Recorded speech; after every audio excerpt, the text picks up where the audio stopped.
নমস্কার। আজকে রাজ্যের মুখ্যমন্ত্রী শুভেন্দু অধিকারী মহাশয় 10 তারিখ প্রেস কনফারেন্সের মাধ্যমে সম্পূর্ণটা জানিয়ে দিলেন যে অ্যাকচুয়ালি কারা অন্নপূর্ণা যোজনার টাকা পাচ্ছেন নতুন গাইডলাইন অনুযায়ী এবং একই সাথে কারা পাচ্ছেন না। 3,000 টাকা অ্যাকচুয়ালি 17 তারিখ আপনি পাচ্ছেন কি না নতুন নয়া গাইডলাইন নিয়ে সমস্তটা জানাবো এবং রাজ্যের মুখ্যমন্ত্রীর মুখ থেকেই শোনাবো যে অ্যাকচুয়ালি তিনি কি ঘোষণা করলেন এই অন্নপূর্ণা যোজনা নিয়ে নতুন গাইডলাইন নিয়ে। কাজেই সম্পূর্ণ ভিডিওটা খুব গুরুত্বপূর্ণ, প্রথম থেকে শুরু করে শেষ পর্যন্ত ওয়াচ করুন। ভিডিওটি অতি অবশ্যই একটি লাইক প্রদান করুন, কারণ আপনাদের জন্য রয়েছে সুখবর। আর আমাদের পরিবারের সদস্য না হয়ে থাকলে এই যে কালো রঙের সাবস্ক্রাইব বাটন রয়েছে, সাবস্ক্রাইব বাটনে ক্লিক করে পাশের বেল আইকনে ক্লিক করে অল নোটিফিকেশনে ক্লিক করে আমাদের পরিবারের সদস্য হয়ে উঠুন। তো চলুন সরাসরি রাজ্যের মুখ্যমন্ত্রীর মুখ থেকেই শুনে নিই যে তিনি অন্নপূর্ণা যোজনা নিয়ে কি ঘোষণা করলেন। তিনি আমাদের মধ্যে আছেন, আমি তাদের পক্ষ থেকে আপনাদের অভিনন্দন জানিয়ে আমি কয়েকদিন আগে বলেছিলাম যে 17 তারিখ থেকে আমাদের তৃতীয় পর্যায়ে অন্নপূর্ণা যোজনার টাকা অ্যাকাউন্টে ট্রান্সফার শুরু হবে। আমরা যেহেতু সংকল্পপত্রে ঘোষণা করেছিলাম আমরা প্রথম জুন মাসে 28 লক্ষ বেনিফিশিয়ারিকে অনলাইন এবং অফলাইনের মধ্যে দিয়ে আমরা শুধু প্রোগ্রামটা লঞ্চ করিয়েছিলাম। পরবর্তীকালে আমরা নির্দিষ্ট তথ্য এবং ফর্মের ব্যবস্থা করি। এটা করার পিছনে অনেকগুলো কারণ ছিল। প্রথমত সরকারি টাকা, এই সরকারি অর্থ সঠিক জায়গায় ব্যয় করা উচিত। সরকারি অর্থে নয়ছয় করার বা ফাইন্যান্সিয়াল ইনডিসিপ্লিন করার কোনো অধিকার কোনো মুখ্যমন্ত্রী, মন্ত্রী বা আধিকারিকের নেই। বিগত দিনের লক্ষ্মী ভান্ডার বলুন বা আমাদের সরকার আসার পরে অন্নপূর্ণা যোজনা, এটা সম্পূর্ণভাবে মহিলাদের একটি স্কিম। তার বয়স নির্দিষ্ট করা আছে 25 থেকে 60 বছর। সেক্ষেত্রে কোনো পুরুষের বা বয়সের 25 বছরের কম যারা, তারা পাওয়ার যোগ্য হতে পারে না। আমরা বিগত সরকার যখন প্রথম শুরু করে খুব অনিয়মিত ভাবে প্রায় 9 মাস গেছে 500 টাকা করে ভাতা দিতে, এবং প্রতি মাসেই তাদের সংখ্যা এদিক ওদিক হয়েছে। ফাইনালি নির্বাচনের আগে তড়িঘড়ি করে 2 কোটির আশেপাশে কিছু সংখ্যা হবে, 1,500 টাকা করে ট্রান্সফার করা হয় মাত্র 2 মাসের জন্য। শেষের দিকে এবং সেটা করতে গিয়ে আমরা দেখলাম যে আমরা যদি সকলকেই লিস্টটাকে কনভার্ট করে দিই অন্নপূর্ণা যোজনাতে, তাতে এসআইআর এর নাম বাদ গেছে, ভারতীয় নয় এমন লোকের নাম থাকবে, মৃত লোকের নাম থাকবে, পুরুষদের নাম তাতে থেকে যাবে। সেই কারণে আমরা নতুন সরকার স্বচ্ছতার ভিত্তিতে এই কর্মসূচি দেওয়ার ক্ষেত্রে আমরা ফর্ম চালু করি এবং আমাদের পোর্টাল চালু হয়, এবং জুলাই মাসে দ্বিতীয় পর্যায়ে যখন আমরা 1 কোটিরও বেশি মহিলার অ্যাকাউন্টে নেতাজি ইন্ডোর স্টেডিয়াম থেকে প্রোগ্রাম করে টাকা ট্রান্সফার করি, সেক্ষেত্রেও অনেক অভিযোগ আসে আমাদের কাছে, এবং অনেক মহিলারা বলেন যে আমি যোগ্য কিন্তু আমাকে দেওয়া হয়নি ইত্যাদি ইত্যাদি। তাই আমরা আমাদের বিডিওদের সাহায্য নিয়ে জেলা শাসকদের নেতৃত্বে হাউস টু হাউস ভেরিফিকেশন যতটা সম্ভব এই সময়ের মধ্যে করি, এবং জুন এবং জুলাই মাসের 31 তারিখ পর্যন্ত পোর্টাল চালু ছিল আবেদনের। এবং এখানে প্রায় 1,70,00,000 বা তার থেকে একটু কিছু বেশি হবে। সংখ্যাটা আমি এই মুহূর্তে ডিটেলসে যাচ্ছি না। তারা আবেদন ইত্যাদি করেন, যার মধ্যে জুলাই মাসের প্রাপকরাও ছিলেন। অনেকের না পাওয়ার অভিযোগও ছিল, সংখ্যা অনেক। আবার অনেকের বক্তব্য ছিল যারা পাওয়ার যোগ্য নয় তাদের দিয়ে দেওয়া হয়েছে। তাই আমরা মোটামুটি একটা ভেরিফিকেশনের কাজ করছি, যে কাজ আগামীকাল পর্যন্ত আমাদের চালাতে হবে। এর মধ্য দিয়ে ইতিমধ্যে যারা ভেরিফাইড হয়েছেন, সংখ্যাটা অনেক, গত মাসের থেকে অনেক বেশি, তাদের অর্থ দপ্তর 17 তারিখ থেকে এত বিরাট এলাকা, বিরাট টাকা, 2-3 দিন লাগবে, অ্যাকাউন্টে ট্রান্সফার তারা করতে থাকবেন। এটা প্রতি মাসে হবে না, প্রতি মাসেই যারা ভেরিফাইড হলেন তারা মাসের দ্বিতীয় সপ্তাহে, আমি দেখছিলাম কিছুজন 1 তারিখ থেকেই বলতে শুরু করেছেন কখন ঢুকবে কখন ঢুকবে। মানে এরা মূলত আমাদের ভোট দেয়নি, আমাদের পরাজয় দেখতে চেয়েছিলেন। খুব কষ্ট হচ্ছে ওদের, কিন্তু আমরা সরকারি টাকা নয়ছয় করতে দেব না, আর যোগ্য প্রাপকদের চিহ্নিত করেই দেব। এবং আমরা এক্ষেত্রে কমিটেড। অর্থাৎ যে চুরি দুর্নীতি হয়েছে, যেমন বিগত দিনে আধার লিঙ্ক অ্যাকাউন্ট নম্বর দেওয়া হয়নি, সেলফ ডিক্লিয়ার অ্যাকাউন্ট নম্বরে দেওয়া হয়েছে। এর ফলে মহিলার টাকা পুরুষ পেয়েছে, অন্য লোক পেয়েছে, এখন গ্রেপ্তার হয়েছে বহু মানুষ। এই সব আছে, ডিটেলসে তো বলা যাবে না। আমরা মোটামুটি, আপনারা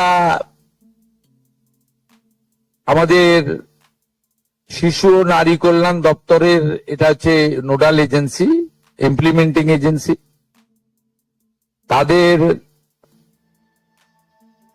19/5/2026 তারিখে 2411-WCD নম্বর বিজ্ঞপ্তির মাধ্যমে তারা একটা মোটামুটি এসওপি দেয়, তার ভিত্তিতেই ভেরিফিকেশন হয়েছে। এবং এই ভেরিফিকেশনে যারা যোগ্য বিবেচিত হয়েছেন, বৈধ হয়েছেন, তাদের অর্থ 17 তারিখ থেকে প্রদান করা হবে। এরপরেও আমরা একটা অভিযোগ পোর্টাল রাখব, যে অভিযোগ পোর্টালে পরবর্তী সময়ে যে কেউ অভিযোগ করতে পারেন, এবং এই অভিযোগ নিষ্পত্তি করার জন্য আমরা সংশ্লিষ্ট ব্লকের বিডিওদেরকে বিশেষ দায়িত্ব, চিফ সেক্রেটারি দায়িত্ব ফিক্সড করে দেবেন। তারা হিয়ারিং নিয়ে একটা নির্দিষ্ট সময়ের মধ্যে নিষ্পত্তি করবেন। আমাদের যারা যোগ্য বিবেচিত হয়েছেন তাদের বয়স 25 থেকে 60 বছরের মধ্যে হতে হবে, আগেই বলা আছে।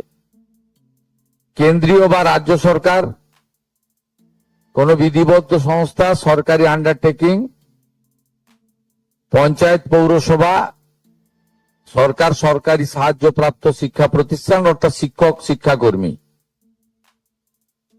স্থায়ী সরকারি চাকরিতে নিযুক্ত থাকেন, বা পেনশনার্স আসবে না যেহেতু 60 ঊর্ধ্ব, এটা ইরেলিভেন্ট, এরা এই বেনিফিটের মধ্যে পড়ছেন না। তাছাড়া যারা আয়কর প্রদান করেন, অর্থাৎ এখন আয়করের ঊর্ধ্ব সীমা হচ্ছে 12 লক্ষ টাকা বছরে, 12 লক্ষ টাকা পেরিয়ে গেলে আয়কর দিতে হয়। যে পরিবার আয়কর দেন, অর্থাৎ যার বাৎসরিক আয় 12 লক্ষ টাকা, সেই পরিবার এই কর্মসূচি অন্তর্ভুক্ত হওয়ার সুযোগ পাবেন না।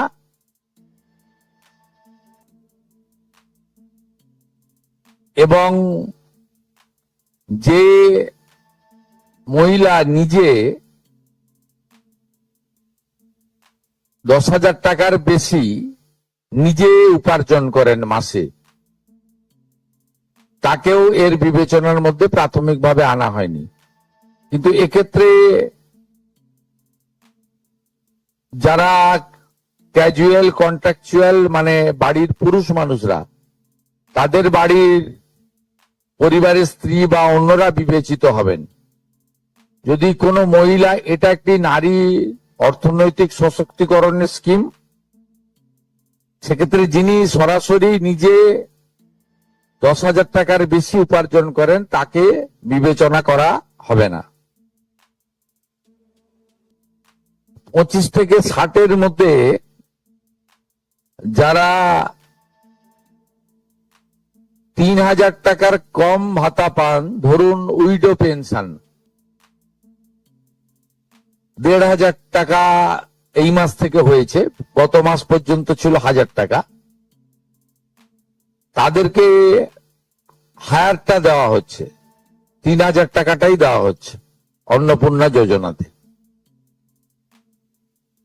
এই ধরনের যত স্কিম 25 থেকে 60 মহিলাদের রয়েছে, যারা 3,000 টাকার কম পান বিভিন্ন ভাতা, তাদেরকে 3,000 টাকার অন্নপূর্ণা যোজনার ভাতাটাই দেওয়া হচ্ছে। এক্ষেত্রে দুটি ক্ষেত্রে আমরা শিথিল করছি। একটা হচ্ছে দিব্যাঙ্গ ভাতা যারা পান তারা দুটো ভাতাই পাবেন। তারা দিব্যাঙ্গ ভাতা যেটা আগস্ট মাস থেকে 1,500 হয়ে যাবে সেটাও পাবেন, অন্নপূর্ণা যোজনা 3,000ও পাবেন, শুধুমাত্র ফিজিক্যালি চ্যালেঞ্জদের ক্ষেত্রে। আর পিএম কিষাণ সম্মান নিধির ক্ষেত্রে, এই দুটি ক্ষেত্রে আমরা এটাকে শিথিল রাখছি। এছাড়াও এর আগে যেটা অনেক মহিলার নাম বাদ চলে গেছিল, 3 কক্ষ বিশিষ্ট বাড়ি, এটা গ্রামের ক্ষেত্রে এক্সাম্পট করে দেওয়া হয়েছে। গ্রামের ক্ষেত্রে কোনো বাড়ির সংখ্যা রাখা হয়নি, শিথিল করে দেওয়া হয়েছে। অর্থাৎ গ্রামীণ এলাকার মহিলারা এবারে আরো বেশি সংখ্যায় সুযোগ পাবেন। তাদের ক্ষেত্রে, গ্রামীণ ক্ষেত্রে 3 কক্ষ বিশিষ্ট বাড়ি, যেটা জুলাই মাসে ওই ক্রাইটেরিয়াটা থাকার কারণে অনেকে বঞ্চিত হয়েছেন, এবারে আর বঞ্চিত তারা হচ্ছেন না। এবং শুধুমাত্র জমির পরিমাণের ক্ষেত্রেও যে 7টি কর্পোরেশন রয়েছে, সেখানে শুধুমাত্র 50 ডেসিমিলের বেশি জমির মালিকানা যারা কর্পোরেশন এলাকা, কলকাতা, হাওড়া কর্পোরেশন এলাকা 7টি, পৌর এলাকা এবং গ্রামীণ এলাকাতে ছাড় দেওয়া হয়েছে জমির পরিমাণের ক্ষেত্রে। এর ফলেও আরো অধিক সংখ্যক মহিলা, গ্রামীণ মহিলারা বিশেষ করে, এবারে আপনার অর্থ পাওয়ার ক্ষেত্রে সুযোগ পাবেন। আমরা সরকারি অর্থ, নারী সশক্তিকরণ, নারীর অর্থনৈতিক ক্ষমতা বৃদ্ধি, এই লক্ষ্য রেখে প্রকৃত প্রাপকদেরকে আমরা দেব। এবং প্রাথমিকভাবে সংখ্যাটা 17 তারিখে মাননীয় মন্ত্রী মালতী রায় মহোদয় আপনাদের জানিয়ে দেবেন। 17 তারিখ বিকেলে। আমি সংখ্যাটা বলছি না, কিন্তু যে কয়েক লক্ষ মহিলা তারা জুলাই মাসে অর্থ থেকে বঞ্চিত হয়েছিলেন, এই 3 কক্ষ বিশিষ্ট বাড়ি বা জমির পরিমাণ ইত্যাদির কারণে তাদের ম্যাক্সিমামটাই এবারে আমরা সংযুক্ত করে দিয়েছি। তাই আমি বিশ্বাস করি যে আগস্ট মাসে প্রদেয় অর্থে 100% না হলেও 99% প্রকৃত প্রাপকদের হাতে আমরা পৌঁছে দিতে পারবো। এবং এর সাথে সাথে অভিযোগ পোর্টালও চালু করে দেবেন। সেই অভিযোগ পোর্টালেও আমাদের দপ্তরের গাইডলাইনের বাইরে গিয়ে কেউ যদি পেয়ে থাকে আপনারা তথ্য দিয়ে সাহায্য করবেন রাজ্য সরকারকে। আর এই গাইডলাইনের মধ্যে থাকা কোনো দিদি বা বোন যদি বঞ্চিত হন তিনিও আপনারা আবেদন করবেন এবং এটা কন্টিনিউয়াস প্রসেসের মধ্যে থাকবে। এবং আমরা বিশ্বাস করি আগস্ট মাসে যে তালিকা হবে এই তালিকা আপনারা সবাই অ্যাপ্রিসিয়েট করবেন এবং প্রত্যেক মাসে দ্বিতীয় সপ্তাহে, যেহেতু সরকারের নিজস্ব তহবিল থেকে এটা দিতে হবে এবং টাকার অ্যামাউন্টটাও খুব বড়, অ্যামাউন্টটা যথেষ্ট বড়। আমরা নিজেরাই 17 তারিখে ট্রান্সফার হওয়ার টাকার সঙ্গে 3000কে গুণ করলে নিজেরাই দেখতে পাবেন যে কত বিরাট পরিমাণ অর্থ সম্পূর্ণ পশ্চিমবঙ্গ সরকারের অর্থ থেকে দেওয়া হচ্ছে। আমরা অর্থ দপ্তরের সঙ্গে কথা বলেছি, তারা বিগত দিনেও যে সরকারের 500 প্রথম, পরে 1000, 2 মাসের জন্য 1500 যে স্কিম ছিল তাতেও মাসের দ্বিতীয় সপ্তাহে দিতেন মোটামুটি 10 থেকে 15 তারিখের মধ্যে। এক্ষেত্রেও প্রত্যেক মাসে 10 থেকে 15 তারিখের মধ্যে যারা বৈধ প্রাপক হিসেবে চিহ্নিত। दादा हिंदी में थोड़ा अगर दो আছে लाइन প্রশ্ন बोलो। আছে? हाँ, हिंदी हिंदी স্যার একটা বলার একটা প্রশ্ন ছিল, एक तो हिंदी थोड़ा हिंदी में बोल दीजिए दादा, 2 लाइन। হ্যাঁ প্রশ্নটা হচ্ছে যে একটি হিন্দিতে পরিবারে, বললাম। স্যার এক প্রশ্ন করবো? হ্যাঁ, যেটা হচ্ছে পরিবারে কজন পেতে পারে, ধরা যাক মা, ছেলের বউ বা মেয়ে একই পরিবারে, তো এরা যদি এই আমাদের যে বেনিফিট, গাইডলাইন আছে গাইডলাইনের মধ্যে যারা পড়বেন তাদেরকেই দেওয়া হবে। আপনার তো এই সরকারি আপনার যে গাইডলাইন নির্দিষ্ট করে দেওয়া হয়েছে সেই গাইডলাইনের মধ্যে পড়বেন। কোন পরিবারে একজন হতে পারে, একাধিক ব্যক্তি হতে পারে, যে গাইডলাইন নির্দিষ্ট করা হয়েছে শিশু ও নারী কল্যাণ দপ্তর থেকে, সেই গাইডলাইন অনুযায়ী তারা পাবেন। ধন্যবাদ। সরকারি কর্মচারী, আয়কর প্রদানকারী ও যে মহিলা নিজে 10,000 টাকার বেশি রোজগার করেন তারা বাদ দিয়ে। दादा थोड़ा हिंदी में बोल दो 2 लाइन और नेशनल। মাননীয় মুখ্যমন্ত্রী, বলছিলাম ওই কর্পোরেশনের যেটা বললেন 50 ডেসিমেলের যে বিষয়টা, ওটা যদি আরেকবার বলেন, আর ওই 3 কক্ষের বিষয়টা, ওটা আমরা একটু 7টি কর্পোরেশন এলাকায় যারা 7 একরের বেশি জমির ল্যান্ডলর্ড, এটা বিগত যে স্কিমে এটাতে পৌর এলাকা বলেছিল, আমরা গ্রামীণ মানে জেলার পৌর এলাকাগুলোকে এক্সাম করে দিয়েছি। কলকাতার ক্ষেত্রে 50 ডিসমিল জায়গার মালিক যিনি আছেন, আশা করি সেটিতে তার বাড়ি থেকে 3000 টাকা ডিমান্ড করবেন না। স্যারেন্ডার অপশনও আছেন, যারা মনে করেন যে আমরা সরকারি এই টাকাটা নেব না, স্যারেন্ডারও করতে পারেন। दादा हिंदी में अगर 2 लाइन बोल दे स्मॉल और नेशनल।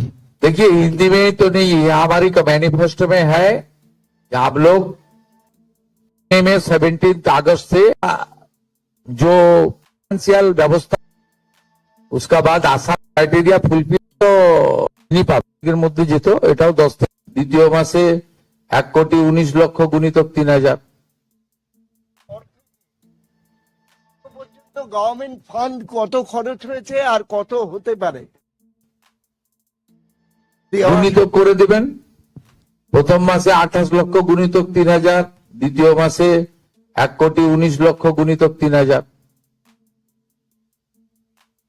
এই মাসে 17 তারিখ বিকালে মালতীদি বলে দেবেন কত গুণিতক 3,000 করে দেবেন। আমরা 8 মাসের জন্য বাজেটে 35,000 কোটি টাকা রেখেছিলাম, আমাদের মনে হয় এই 8 মাসে 48 থেকে 50,000 কোটি টাকা দিতে হবে। তার জন্য আমরা প্রস্তুত, আমরা অর্থ দপ্তরের সঙ্গে কথা বলেছি, ব্যবস্থা নিয়েছি এবং আমরা প্রত্যেক মাসের, এর আগে যে সরকারের যে 500 টাকা স্কিম ছিল সেটাও 10 থেকে 15 তারিখের মধ্যে যেত, এটাও 10 থেকে 15 তারিখের মধ্যে প্রতি মাসে ভেরিফাইড লোকেরা যারা প্রাপক তারা পেয়ে যাবেন। এবং সম্পূর্ণ কমপ্লিট হয়ে গেলে আমরা কয়েক মাস পরে লিস্টও দিয়ে দিতে পারবো। এখন পোর্টালে আন্ডার ভেরিফিকেশন পেন্ডিং ও কিছু থাকতে পারে। আমার মনে হয় ম্যাক্সিমাম শর্ট আউট হয়ে গেছে।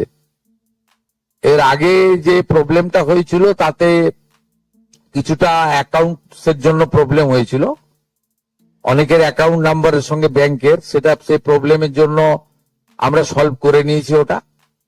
তারপরে 3 কক্ষ বিশিষ্ট বাড়ি, এটা সম্পূর্ণ গ্রামীণ ক্ষেত্রে আমরা এক্সাম্পট করে দিয়েছি। তারপরে 50 ডিসিমিল জমি অনলি কর্পোরেশনে অ্যাপ্লিকেবল, অন্য জায়গা ছোট মিউনিসিপ্যালিটির ক্ষেত্রেও এক্সাম্পট করে দেওয়া হয়েছে। আর জিএসটি যেটা সেটাও এক্সাম্পট করে দেওয়া হয়েছে।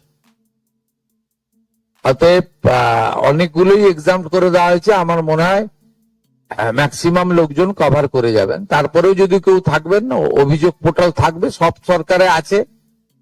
আপনি আগের সরকারের লক্ষ্মীর ভান্ডারেও দেখবেন একইভাবে অভিযোগ পোর্টাল ছিল, তাদের দুয়ারে সরকারে অভিযোগ তারা নিতেন, মুখ্যমন্ত্রীকে বলো কমপ্লেন নথিভুক্ত হতো। আপনি মহারাষ্ট্র দেখবেন, মহারাষ্ট্র 2000 টাকা করে দেয়, অ্যাপ্রক্স 1.5 কোটি মহিলা পান। সেখানেও দেখবেন পোর্টাল চালু আছে, আপনার কমপ্লেন পোর্টাল। অন্য সরকারগুলোর ক্ষেত্রেও ডাউনলোড করে দেখে নিন, সমস্ত জায়গায় পোর্টাল এবং অভিযোগের সিস্টেম চালু থাকে। ইটস এ কন্টিনিউয়াস প্রসেস এবং রেকটিফিকেশন হতে থাকে, ইনক্লুশন এক্সক্লুশন হতে থাকে। এটা কোনো নতুন কিছু নয়। কিন্তু আমাদের মেজর যে প্রবলেমটা ছিল, 80% আমরা মনে করি জুলাই মাসে ঠিকঠাক ছিল, 20% আমাদের ভুল ত্রুটি ছিল, বা কিছু কিছু ক্রাইটেরিয়াতে শিথিল করা দরকার ছিল। আমরা মনে করেছি যে শহরের ক্ষেত্রে এবং গ্রামের ক্ষেত্রে পার্থক্য, সেটা গ্রামের ক্ষেত্রে আমরা অনেকটা শিথিল করে দেওয়ার ফলে, বা ছোট মিউনিসিপ্যালিটি গুলোর ক্ষেত্রে এবারে আমার মনে হয় ম্যাক্সিমাম শর্ট আউট হয়ে যাবে।